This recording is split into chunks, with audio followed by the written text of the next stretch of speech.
Tito capítulo 2, a partir do verso 11, diz assim: porquanto a graça de Deus se manifestou salvadora a todos os homens, educando-nos para que, renegadas a impiedade e as paixões mundanas, vivamos no presente século, sensata, justa e piedosamente, aguardando a bendita esperança e a manifestação da glória do nosso grande Deus e Salvador Cristo Jesus, o qual a si mesmo se deu por nós, a fim de remir-nos de toda iniquidade e purificar para si um povo exclusivamente seu, zeloso de boas obras.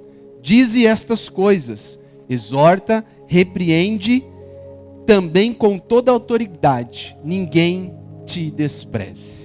Irmãos, alguns pensam, alguns imaginam, algumas pessoas têm a ideia de que a marca distintiva do cristianismo é o amor sacrificial. Obviamente, né? O amor é uma marca do verdadeiro discípulo. Jesus, lá em João capítulo 13, diz que nós conheceríamos os verdadeiros discípulos porque eles amariam uns aos outros. Outros também dizem que a grande marca do cristianismo, que distingue o cristianismo, é a sua ética moral, a sua ética cristã. A forma como cristãos vivem a sua vida na sociedade mostra como eles são diferentes dos outros. Esse senso de propósito, esse senso de responsabilidade em viver para a glória de Deus, alguns também têm como a marca do cristianismo ou do cristão. É claro, irmãos, que esses dois aspectos, tanto a ética quanto o amor abnegado, o amor sacrificial, são marcas do cristão, fazem parte do cristianismo. Mas existe algo maior, eu diria, que diferencia o cristianismo de todas as outras religiões. Algo que oferece uma solução fundamental para a maior necessidade do ser humano: o perdão de pecados. A maior necessidade do ser humano é ser perdoado, é ter a sua vida livrada do inferno, a sua alma livrada do inferno. E quando nós falamos de perdão de pecados, nós estamos falando de dois atributos que caminham lado a lado. Nós estamos falando de graça e nós estamos falando de justiça, na verdade, e graça, que andam de mãos dadas. Deus, ele não tolera o pecado.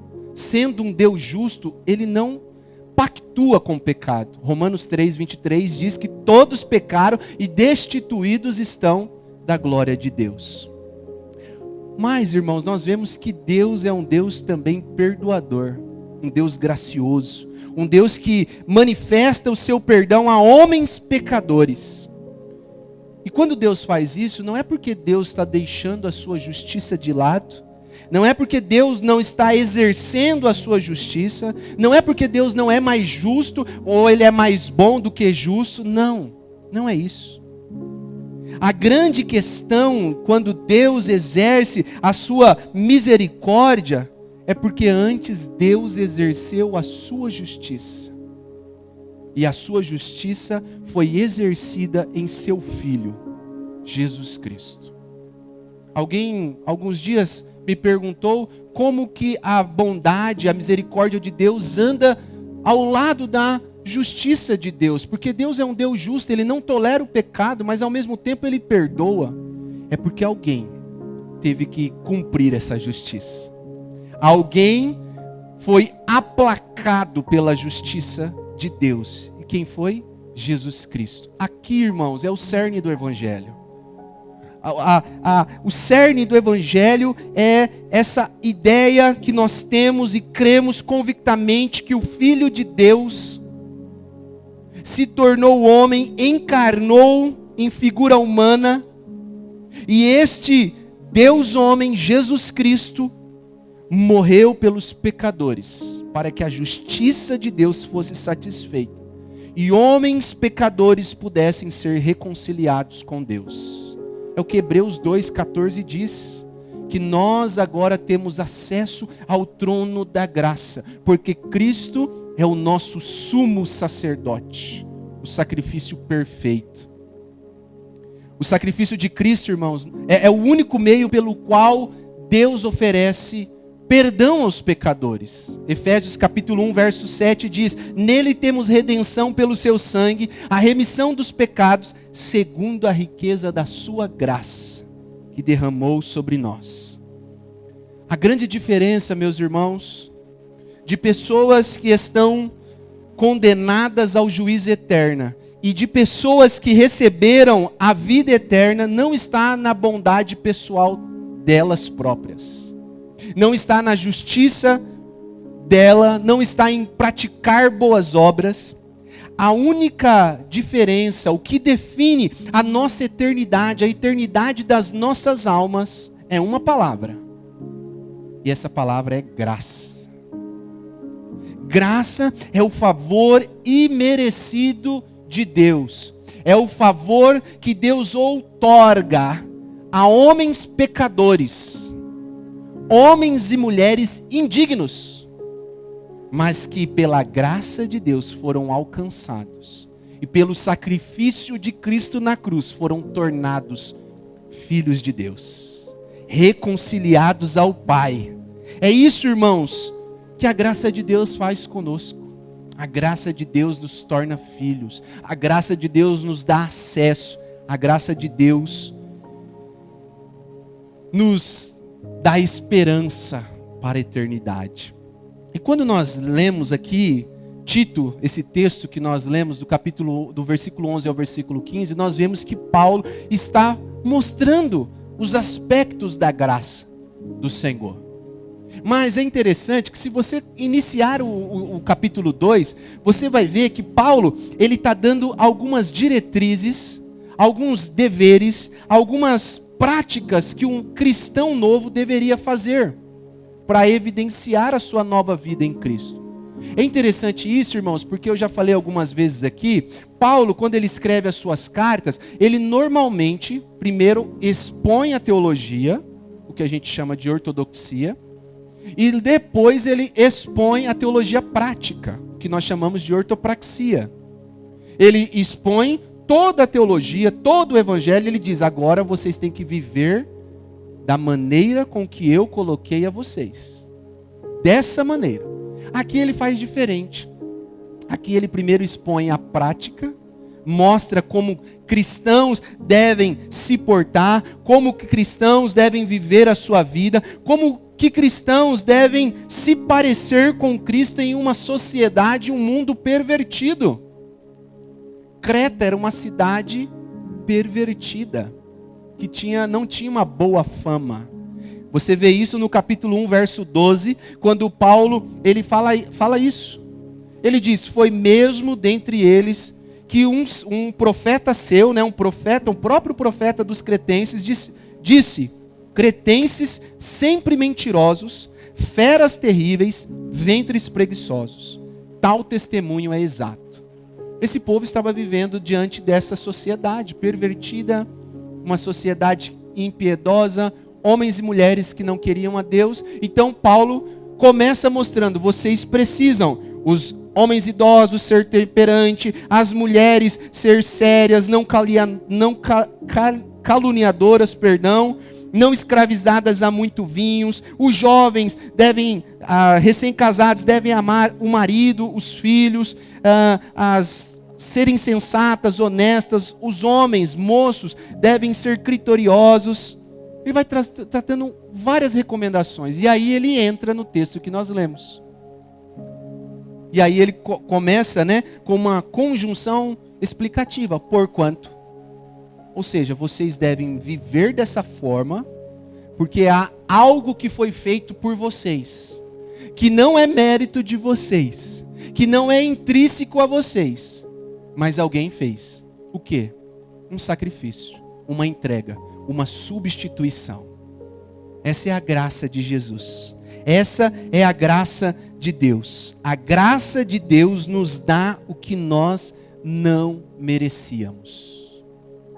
Isso é o que a graça faz por nós. E aqui Paulo traz então 3 elementos. Eu queria destacar 3 aspectos, na verdade, dessa graça maravilhosa de Jesus Cristo sobre nós. Você que está anotando, então, os aspectos da graça de Cristo. Primeiro aspecto que Paulo nos mostra aqui sobre a graça de Jesus, a graça de Deus manifestada em Jesus, é a sua revelação salvadora. Olha o verso 11. Porquanto a graça de Deus se manifestou, salvadora a todos os homens. No verso 14 ele diz, o qual a si mesmo se deu por nós, a fim de remir-nos de toda iniquidade e purificar para si mesmo um povo exclusivamente seu. A graça de Deus, irmãos, é muito mais do que um atributo divino. A graça de Deus é uma pessoa divina. É Jesus Cristo. Jesus, irmãos, é a própria personificação da graça que Deus manifestou, trazendo salvação aos homens. Deus sempre foi gracioso na história, irmãos. Deus sempre foi um Deus de graça. Isso nós vemos e testificamos no Jardim do Éden, quando Adão e Eva caem, pecam, desobedecem à voz de Deus. O que acontece? Há consequências para o pecado. O salário do pecado agora é a morte. Deus fala isso para eles. Mas Deus é um Deus gracioso. E Ele então pega um animal, sacrifica aquele animal, sangue é derramado e daquele animal Ele faz vestes para cobrir a vergonha dos nossos primeiros pais. Isso é um apontamento, um tipo daquilo que viria a ser Jesus Cristo, aquilo que Cristo faria na cruz por nós, derramando o seu sangue e nos tirando toda a vergonha, nos purificando de todo o pecado. Deus é um Deus de graça, mas Cristo, irmãos, quando Deus, o Filho, quando encarnou em figura humana, em Jesus, Ele personificou a graça de Deus. É interessante que quando Ele vai ser apresentado no templo, Simeão pega Jesus no colo e ele diz o seguinte: os meus olhos viram a sua salvação. Salvação que preparastes diante de todos os povos, luz para a revelação dos gentios e glória para o teu povo Israel. Jesus é a revelação salvadora da graça de Deus. Jesus trouxe o propósito da salvação de Deus para fora das sombras. Ele iluminou a graça do Pai. Paulo, quando escreve a Timóteo na sua primeira carta, no capítulo 1, verso 9, na sua segunda carta, capítulo 1, verso 9, ele diz, não segundo as nossas obras, mas segundo o propósito da graça que nos foi dada em Cristo Jesus desde a eternidade, mas que agora foi revelada. E Ele destruiu a morte e nos trouxe a vida. A graça do Senhor foi manifestada entre os homens em Cristo Jesus. Paulo, no capítulo 3 aqui de Tito, no verso 4, ele também diz isso. Quando, porém, se manifestou a mesma palavra que é usada no verso 11. Epifania, esse aparecimento de uma luz que brilha, essa glória. Quando se manifestou a bondade, a benignidade de Deus, nosso Salvador, e o seu amor para com Ele, não por obras de justiça praticada por nós, mas segundo a sua misericórdia, Ele nos salvou mediante o lavar regenerador e renovador do Espírito Santo. Deus, irmãos, através de Cristo Jesus, mostrou a sua graça, graça bendita, graça que nos alcança, graça que nos faz estar hoje aqui. Essa é a maior mensagem que o Evangelho nos traz, que pela graça nós somos salvos. Isso não é dom de nós, é de Deus, é Deus quem nos dá. Deus encarnou em figura humana com esse propósito, verso 14 do capítulo 2. A si mesmo se deu por nós, a fim de remir-nos de toda iniquidade, purificar para si um povo exclusivamente seu. Esse é o propósito de Deus, essa graça salvadora que se revela, essa revelação que aparece a nós.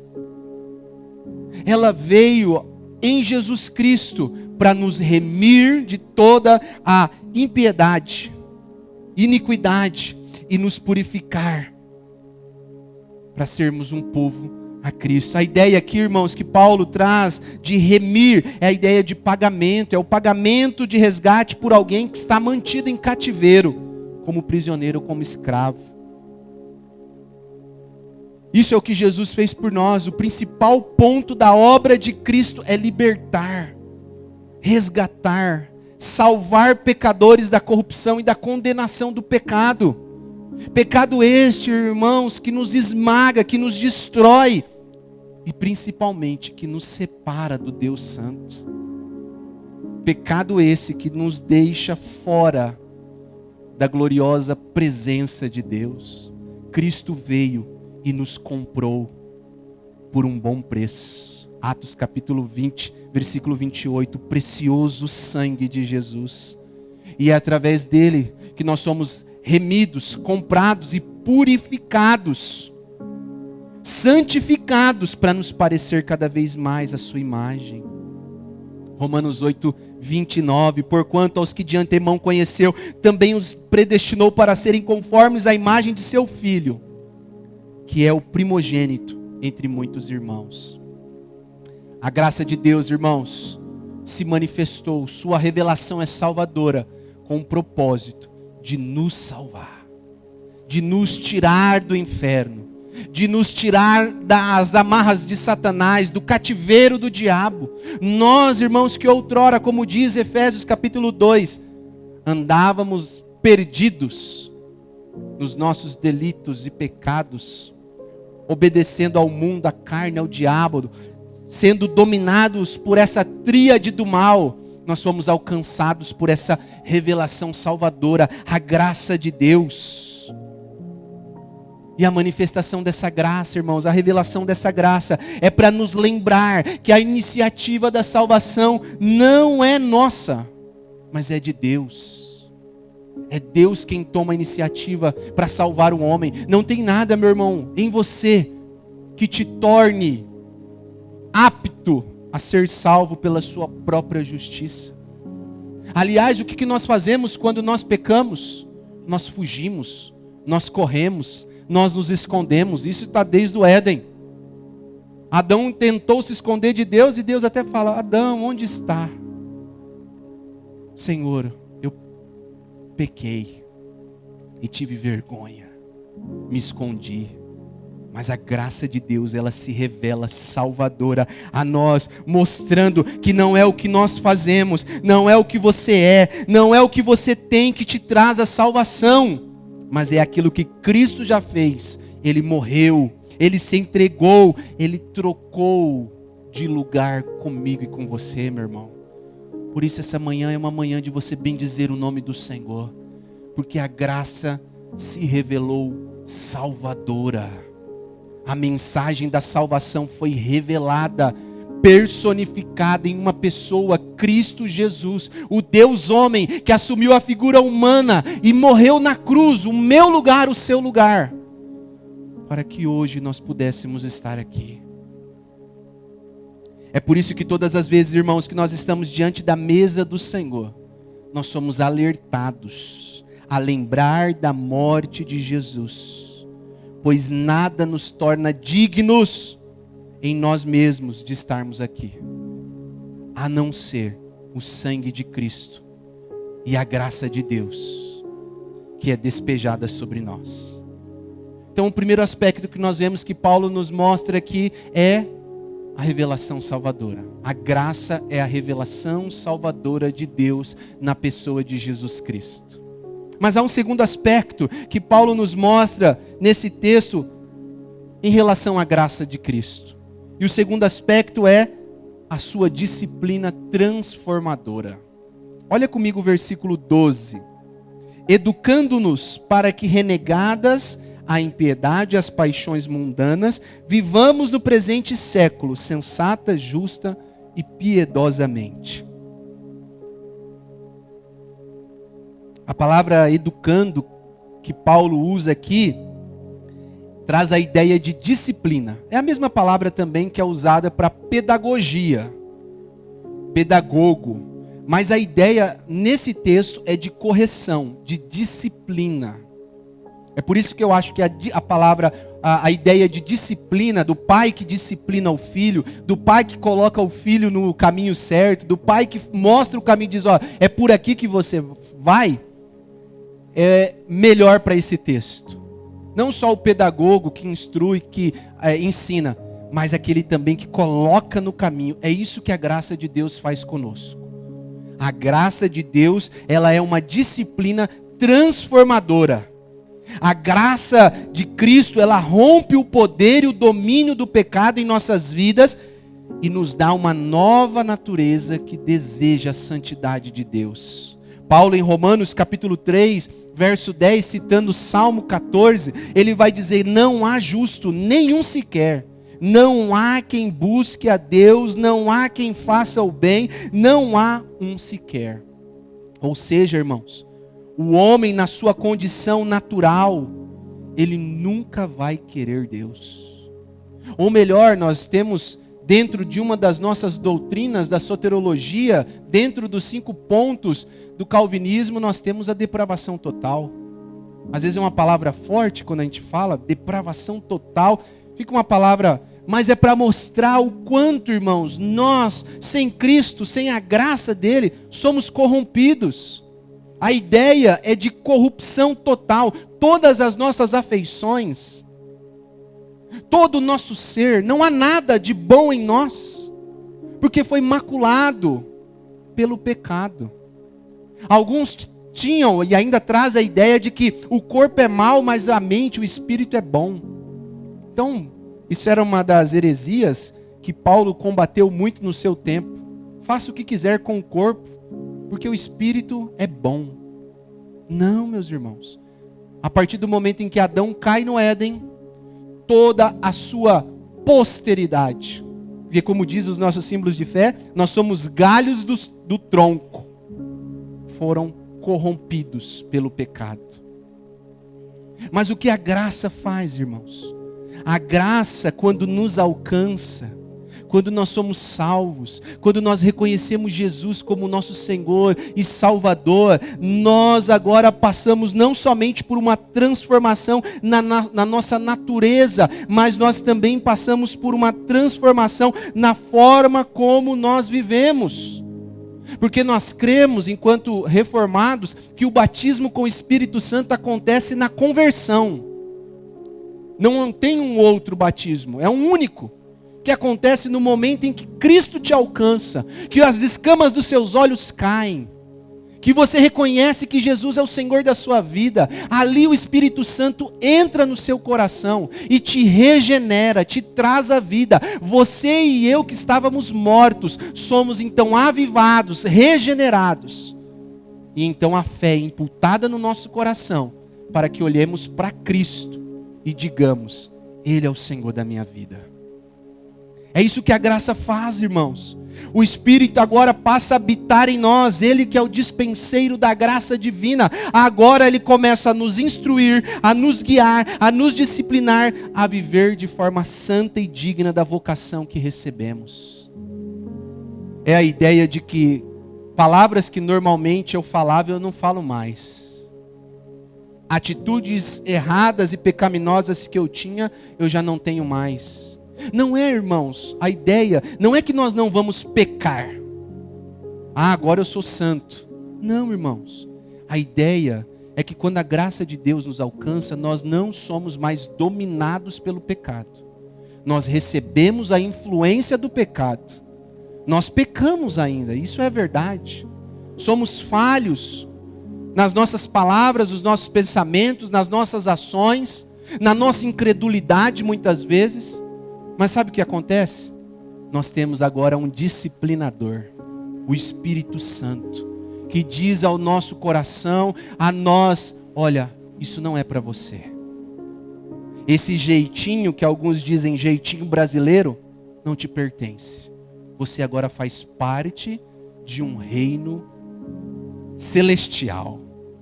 Você faz parte de uma família diferente. Essas práticas que você tinha não condizem mais com a forma como você vive agora. Isso é a graça, irmãos. Nos disciplinando, nos transformando, a fim do quê? De que nós pareçamos mais a imagem de Cristo Jesus. É isso que a graça faz conosco. O perigo, meus irmãos, eu sempre falo para os jovens, não é se você peca. E esse também é um perigo, obviamente, não estou dando aqui uma chancela para você pecar. Mas o grande perigo que nós devemos olhar para o nosso coração é se estamos pecando e aquilo está confortável. Estamos pecando e o nosso coração está cauterizado. Estamos pecando e a voz do Espírito Santo já não age mais. Ele está dizendo, não faça. Não, mas depois eu peço perdão. Não vá por aí. Não, mas depois, Deus, uma vez salvo, salvo para sempre. Até dissemos isso na escola bíblica hoje, né? Falando um pouquinho das marcas do presbiterianismo. Não, irmãos, não é uma vez salvo, salvo para sempre. É verdade máxima. Nós cremos nisso. Até porque a salvação não depende de nós, a salvação depende de Deus. E se Deus salvou, Ele vai manter essa salvação. Só que a salvação, irmãos, não é um carimbo para eu dizer assim, não, eu sou salvo, eu sou calvinista. Eu creio nos 5 pontos, então eu posso fazer o que eu quiser. No último dia, eu só falo, Senhor me perdoa e eu vou para o céu. Ah, meus irmãos, isso é a mentira que Satanás divulga por aí. Porque a Bíblia diz, em Mateus capítulo 7, muitos chegarão diante do Senhor e dirão, preguei em teu nome, expulsei demônios em teu nome, operei maravilhas em teu nome. E Jesus vai dizer, eu não te conheço. Eu nunca te conheci. Isso é o que a graça faz, irmãos. A graça nos constrange, a graça nos convence, a graça nos ensina. Principalmente, a graça nos disciplina.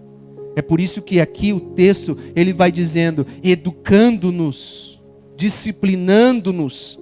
A graça de Deus, nós renegamos a impiedade, nós rejeitamos, a ideia é essa. A impiedade, o que é impiedade, irmãos? A impiedade é a falta de reverência, a falta de devoção.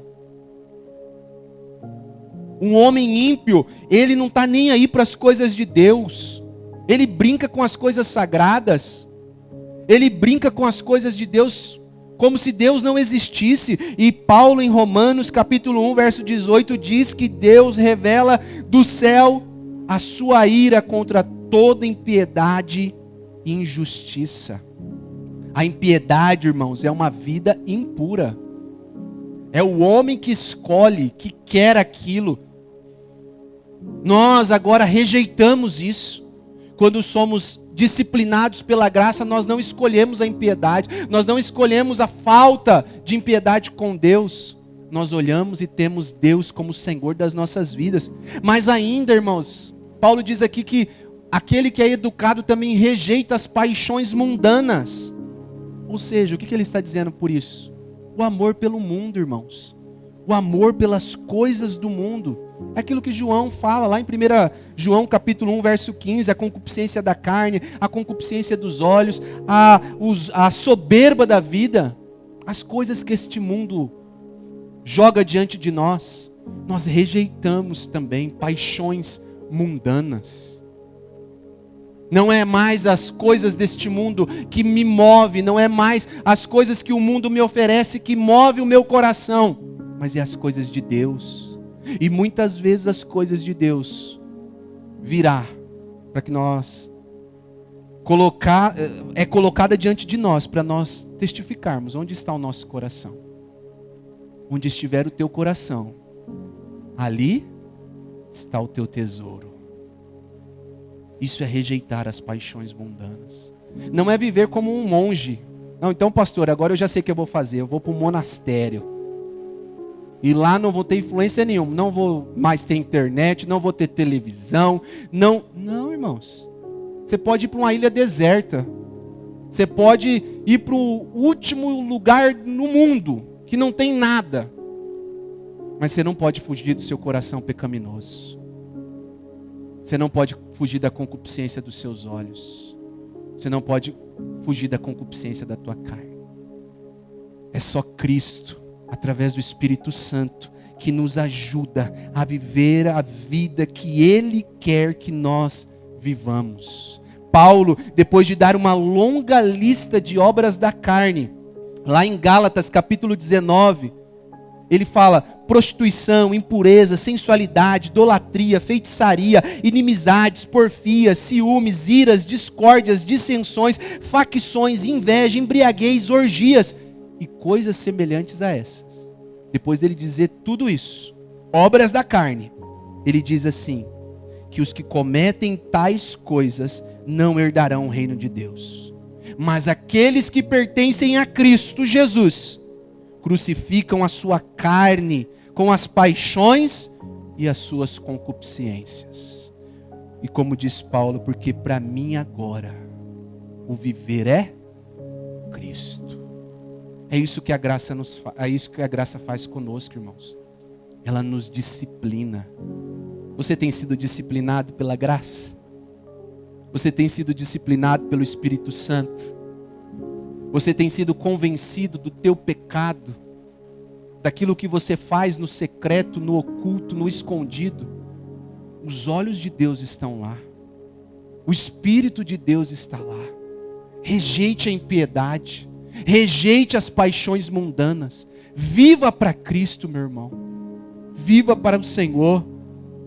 Paulo aqui está mostrando, irmãos, que a santidade não é uma condição para recebermos a graça, mas é uma consequência de termos sido alcançados por ela. A graça que salva é a mesma que nos disciplina a vivermos de forma santa. Vivemos em uma época em que muitas pessoas afirmam conhecer a Cristo, mas entendem a graça como uma permissão para viver sem compromisso a sua santidade. E essa compreensão, irmãos, está totalmente e completamente distante das Escrituras. Quando Deus salva alguém, Ele inicia um processo de transformação que alcança toda a vida. Não ache, meu irmão, que a graça é uma justificativa para você dizer: ah, depois eu peço perdão. Deus é perdoador. Ou como algumas teologias no nosso contexto evangélico pregam, a hipergraça, onde abundou o pecado, superabundou a graça de Deus. Então, quanto mais eu pecar, mais graça eu terei. Isso é uma falácia. Isso é uma mentira. Isso é uma utopia do diabo.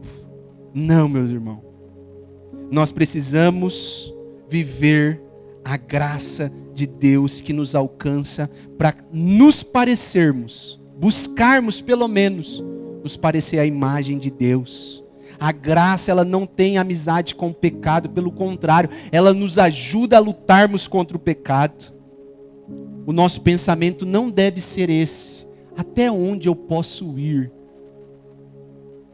pecando para ser alcançado pela graça? Até onde eu posso pecar sem perder a salvação? Não, meu irmão.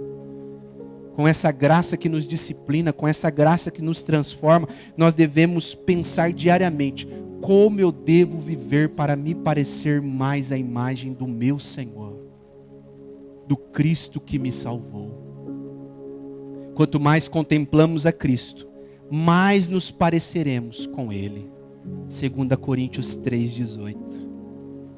Esse é o aspecto da graça. A graça tem te disciplinado?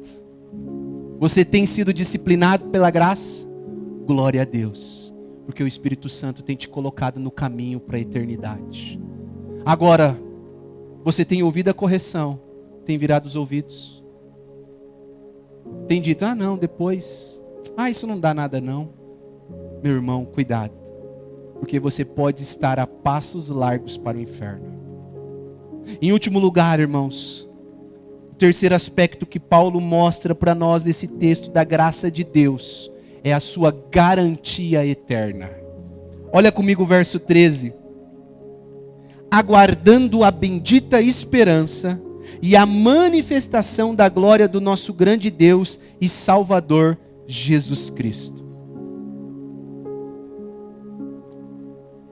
A graça bendita do nosso Senhor, irmãos, nos dá a convicção de que a morte para o crente não é o fim. Isso é a garantia eterna que nós temos enquanto crentes, irmãos. A morte não é o fim.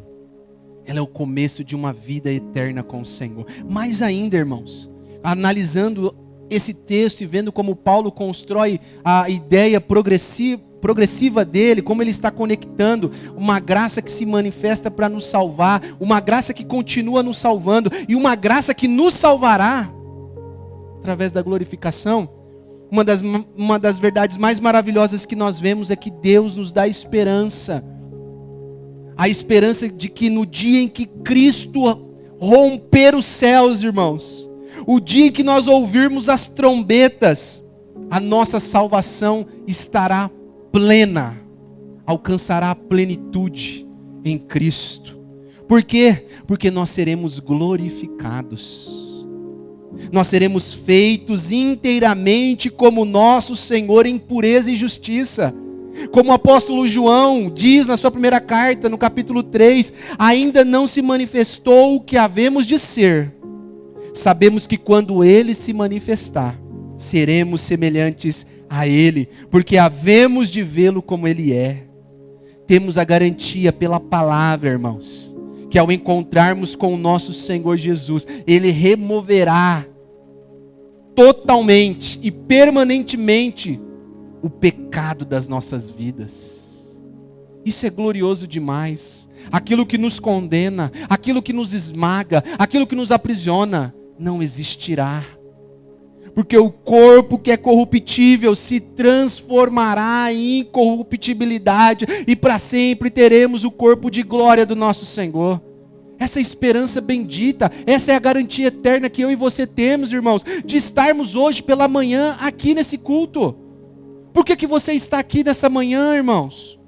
Por que você acordou, tomou um banho, vestiu a sua roupa, tomou o café, pegou as crianças, pegou o seu carro e veio até este endereço, Avenida Paissandu, número 32? Só para ver quem estava aqui? Só para ver qual pastor ia pregar? Aí de repente viu o pastor Daniel e falou, ixi, errei do dia. Não, irmãos, nós estamos aqui, eu e você, porque nós temos a fé e a certeza de uma garantia eterna. Nós participamos dessa mesa hoje, meus irmãos, porque alguém morreu por nós, porque alguém entregou a vida e disse, olha, eu vou para o Pai, mas eu não vou deixar vocês, eu voltarei, para que onde eu estiver, vocês estejam também, meu irmão. Isso é que deve permear as nossas vidas. Essa garantia eterna que deve fazer parte do nosso viver diário, meus irmãos. Não são as lutas, não são os sofrimentos dessa terra, não é as adversidades que nós enfrentamos aqui, meu irmão e minha irmã, mas é a garantia eterna que nós temos, que viveremos com o nosso Deus eternamente. É isso que deve mover o seu coração a sair da sua casa e estar aqui em comunidade, como igreja, como povo de Deus. É saber que a qualquer momento, e que glória fosse, se acontecesse agora as trombetas soarem. Que glória, meus irmãos, que esperança maravilhosa de vermos o nosso Senhor. Mas pode ser que Ele não toque a trombeta hoje, visivelmente para todos. Mas e se Ele tocar para você? E se a trombeta do Senhor tocar individualmente a você, meu irmão? Você tem essa garantia eterna, essa certeza que ao fechar os olhos aqui, você abrirá e verá a face do nosso Senhor e Salvador Jesus Cristo. É nisso que eu penso, irmãos. É nisso que eu oro todos os dias. Para não perder essa certeza, não olhar as coisas deste mundo, não olhar os sofrimentos, que são muitos, irmãos. Você aí pode estar sofrendo, mas é ter a certeza que Deus nos garantiu uma vida muito melhor do que essa. Essa se passa em 80, 100 anos no máximo, mas o outro lado de lá é eterno. Estaremos com Ele eternamente.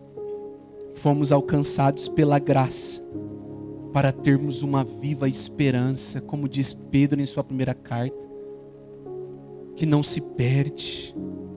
Meus irmãos, a nossa esperança não está limitada no presente, nesse mundo, nas coisas aqui, irmãos.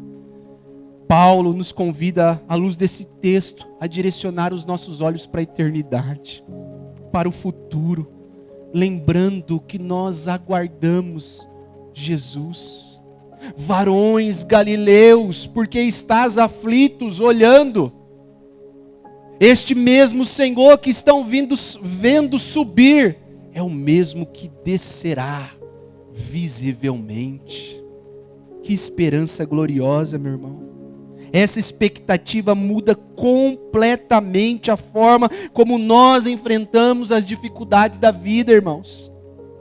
O sofrimento deixa de ser a palavra final. As enfermidades, as perdas, as perseguições, as lutas espirituais, que são reais, não anulam essa promessa, a promessa de Cristo, que Ele voltará. Onde você tem depositado a sua garantia, meu irmão? Onde a sua fé está garantida? No que você tem se apoiado? Você tem fixado os seus olhos nas coisas deste mundo? Ou você, dessa terra, os tesouros, né? Como diz a palavra, que o ladrão rouba, a ferrugem corrói? Ou os teus olhos estão fixados em Cristo Jesus? Essa é a garantia eterna que eu e você temos nessa manhã. Estamos aqui nessa manhã para nos lembrar que a graça de Cristo nos alcançou, apesar de nós. Graça apesar de nós. É por isso que nós participamos da mesa do Senhor. É por isso que nós fazemos esse ensaio aqui. Porque um dia nós sentaremos na mesa do Cordeiro e cearemos com Ele eternamente. Através da obra de Cristo na cruz, nós fomos salvos do pecado. Salvação. Nós estamos sendo salvos do pecado, santificação. E nós seremos totalmente salvos do pecado, glorificação. Amém, meu irmão? Deus te abençoe. Curva a sua cabeça. Pai, obrigado pela tua palavra. Obrigado porque nós pudemos ver hoje, através desse texto, inspirado, iluminado pelo Senhor. Esse texto nos mostra a graça que nos alcança. A graça que se manifesta através de Cristo Jesus, que tomou a figura humana, o Deus Filho, a segunda pessoa da Trindade, que tomou a figura humana em Jesus Cristo e tomou o nosso lugar, morreu por nós, pagou as nossas dívidas e hoje nós podemos viver de forma digna, a se parecer mais à sua imagem. Nos ajude, Senhor, nos instrua, nos discipline a vivermos da forma como o Senhor deseja que nós vivamos. Não deixe que nós deixemos que o nosso coração governe a nossa vida, que as paixões, as concupiscências dos nossos olhos e da nossa carne domine o nosso ser, mas que o Teu Espírito Santo seja a habitação do nosso coração e da nossa vida, que sejamos templos do Teu Espírito e que caminhamos de acordo com a verdade da Tua palavra e aquilo que o Senhor quer para nós, a fim de nos parecermos a Sua imagem. E mais do que isso, Deus, que a Tua graça sempre nos lembre da garantia eterna que o Senhor nos deu. Eu vou para o Pai, preparar-vos um lugar, para que onde eu estiver, vocês estejam também. Essa é a garantia que nós temos, Senhor, de vivermos a nossa vida por um pouco de tempo ainda, do lado de cada eternidade. Tem algo muito melhor, tem algo muito maior, e tem algo glorioso nos esperando, a eternidade ao seu lado. Obrigado, Senhor. Nós oramos com fé, no nome de Jesus. Amém.